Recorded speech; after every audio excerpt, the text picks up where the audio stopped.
You know how to protect yourself against the novel coronavirus by now: frequent handwashing, social distancing, and, to an extent, maintaining a balanced diet to keep your body as healthy as possible. But another important aspect of supporting your overall health can also come in handy right now to boost your immune system: regular exercise. Of course, with schedules all over the place and gyms closed, lacing up your sneakers for a run can sometimes feel like the last thing you want to do. But the simple act of moving your body more can provide a powerful tool for fighting infection.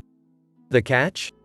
Not all exercise is entirely helpful to your immune system, especially with a new viral threat lurking outside. To explain the connection between exercise and immunity, we scoured the science and spoke with experts who have studied exercise's effect on the immune system. Here's how to make the most of your workouts for your overall health, particularly during a pandemic. Related: does masturbating boost your immune system? We asked a doctor. So, can exercise boost your immune system? Even with shelter in place and stay-at-home orders set up across the country, top officials like the CDC and WHO still encourage regular exercise, and for good reason.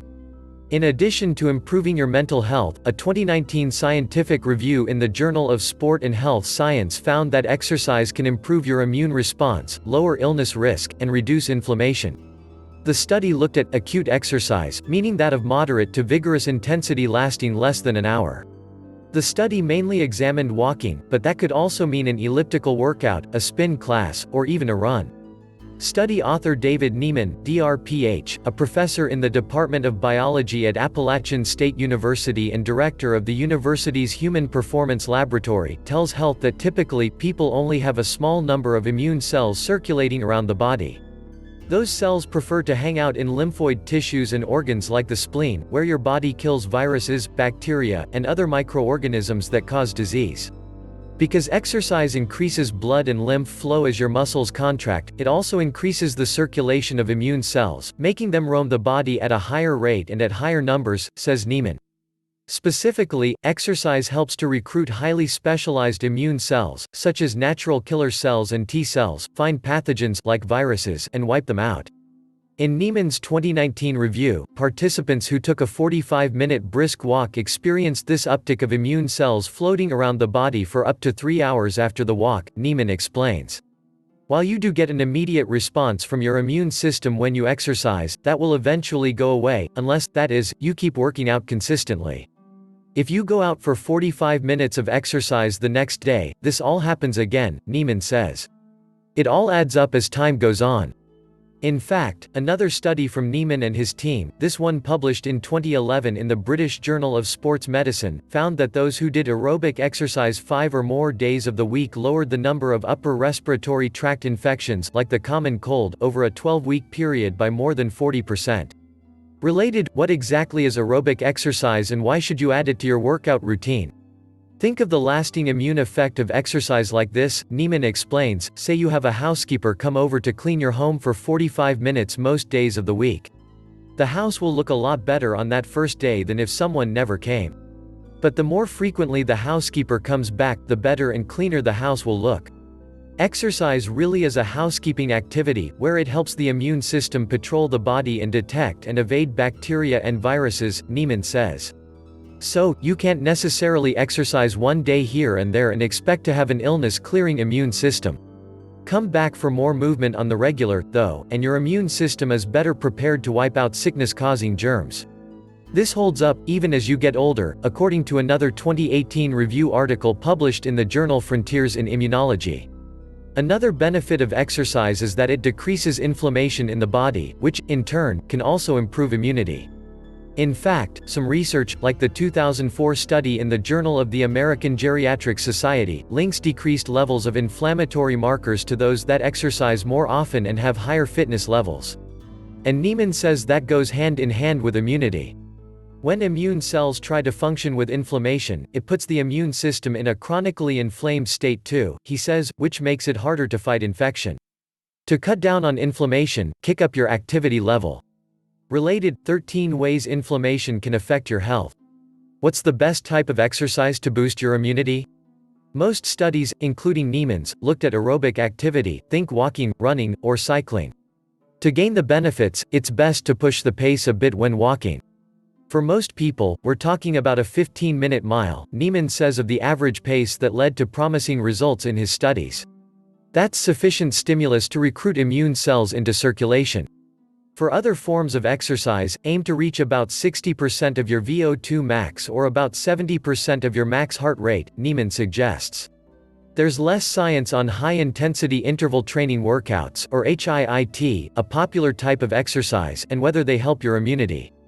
One small study from 2018 in the journal Arthritis Research and Therapy, focusing on arthritis patients, said that it could improve immune function, while another small 2014 study in the Journal of Inflammation Research found that HIIT workouts don't lower immunity. In general, Niemann says interval workouts are likely okay.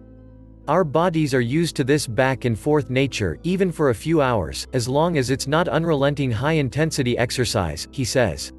The same goes for strength training, it likely helps your immune system, but there's less research and recent studies backing up its benefits on immunity. Adam Jatner, Ph.D., CSCS, Assistant Professor of Exercise Science and Physiology at Kent State University, who has also studied exercise and the immune response, touts resistance training as a smart strategy for improving immunity. However, he does caution against severe muscle-damaging workouts, like lifting super heavy or doing eccentric exercises, slowing down the downward phase of a movement so that the muscle repair process doesn't compete with your immune function. So, unless you've regularly been keeping up with a workout like CrossFit, now's probably not the time to start a new high-impact strength routine. Related, 5 amazing things that happen to your body when you start lifting weights. Can exercise harm your immune system at all? Like all good things in life, science says you can overdo exercise. Pushing yourself too hard for too long can actually put you at higher risk of infection, but you have to go pretty far past that acute level of training to experience negative side effects. For example, most studies that found that extreme exercise can increase risk of illness examined marathon runners, like Niemann's 1990 study published in the Journal of Sports Medicine and Physical Fitness. But Niemann says this negative effect can come into play if you're running at a high intensity for at least a half marathon distance or cycling or swimming at a tough pace for about 90 minutes. Any of these longer, more intense activities can cause stress on the body that could lead to lowered immune function. You put yourself in a stressful state, so your immune system reflects that and leads to dysfunction that can last anywhere from a few hours to a few days, Niemann says. Basically, high-intensity activity for more than an hour might not be the best idea right now if you're really focusing on keeping your immune system in top shape. Jatner agrees that spending weeks incorporating super high-intensity workouts into your schedule could backfire. If you're looking at exercise in a chronic sense, there's something we refer to as the J-curve. Over time, as you continue to exercise at a moderate intensity for weeks to months, your risk for infection will decrease, says Jatner. But if you do excessive and intense exercise, you increase risk of infection. Exactly how long and how hard you can push yourself before you reach that excessive and intense level of exercise ultimately comes down to how well you're trained, but you might want to focus on maintenance rather than intensity in these pandemic times. Moderate intensity is the best route right now, but maintaining that activity, in some form or fashion, is going to be key, Jatner adds. Related, these are the best walking workouts, according to fitness experts. The bottom line, moderate exercise can boost your immunity right now, but don't overdo it. Niemann views this pandemic as a golden opportunity to start a regular walking program, a time to nail down the habit of frequent physical activity.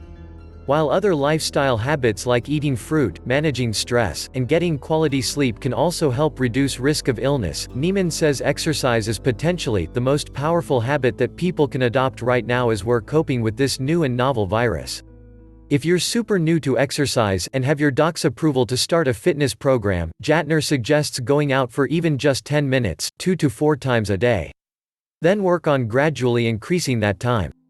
Or try a low-impact workout at home, if you're in a crowded city and have fewer opportunities to get outdoors. Even if you are exercising, don't forget that your best defense against getting COVID-19 is limiting your risk of catching it by practicing social distancing and frequently washing your hands. Reducing your exposure to the virus is number one, it rises above everything, Niemann says. Social distancing and good hygiene must always be paramount, but I can't emphasize enough the importance of everyone being healthy and focusing on good immunity too. The information in this story is accurate as of press time.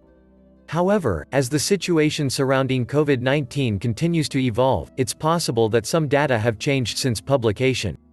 While Health is trying to keep our stories as up-to-date as possible, we also encourage readers to stay informed on news and recommendations for their own communities by using the CDC, WHO, and their local public health department as resources.